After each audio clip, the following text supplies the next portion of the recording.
आज जे इथं आपले सरकार, आपले मुख्यमंत्री शेतकऱ्याचे मुख्यमंत्री म्हणणारे, कवाय झोपामध्ये विचारलं तरी आम्ही शेतकऱ्याचेच म्हणते आपले रेवंत साहेब. खोटं बोलण्याला काही हदच नाही. ह्या रेवंत साहेबच्या काळामध्ये दिवाळी गेली, दसरा गेली, तरी शेतकऱ्यांना शेतीत मेहनत रात्र दिवस करून पिकवलेल्या पिकाले घ्यायला तयार नाही. यासाठी आज इथं बेला मार्केटमध्ये शांतीयुत आमगा, म्हणजे कोणाला काही तकलीफ नाही व्हावं आमच्याकडून, म्हणून शेतकऱ्याच्या याच्यासाठी आम्ही मार्केट यार्डमध्येच आज मामूली याच्यात धरणा करण्यात आला. या धरणेमध्ये उपस्थित झालेले सर्वांना माझा हृदयपूर्वक नमस्कार.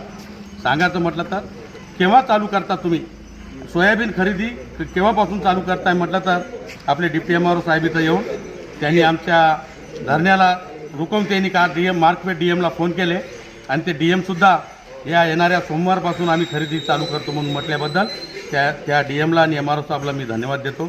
पण इथं जे राजकीय आहे, MLA राहू द्या, MP राहू द्या, 3-13-9-18 आहे तेच.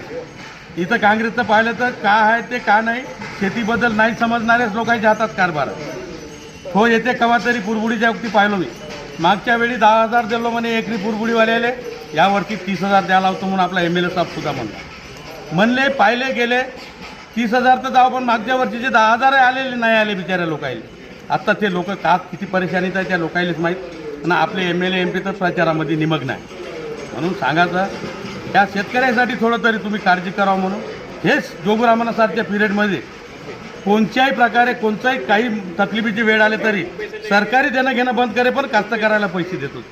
हे लोक कास्तकाराला बंद करतील, सरकारीवाल्याला देणं घेणं चालू करते. तेवढा मोठा फरक आहे. तरी राहिलं तरी लोकांच्या हातातून गोली निसटून गेली. आता काही वापस घेता येत नाही. अजून 2-2.5 वर्ष आहे. पण 2-2.5 वर्ष तरी तुम्ही चांगलं शेतकऱ्याचं काम केलं तर तुम्हाला काही वोट नाही देईल, पण चांगले तरी म्हणल म्हणून मी तुम्हाला सांगत ह्यात चांगलं तुम्ही शेतकऱ्यासाठी जरा चांगलं जीव लावून काम करावं म्हणून मी MLA MPला आणि त्या काँग्रेसच्या लीडरला सांगत त्या येणाऱ्या सोमवारपासून काटा कंटिन्यू सोयाबीन खरेदी राहावं म्हणून मी सांगत मी माझे 2 शब्द समाप्त करतो. जय तेलंगणा, जय जोगराम.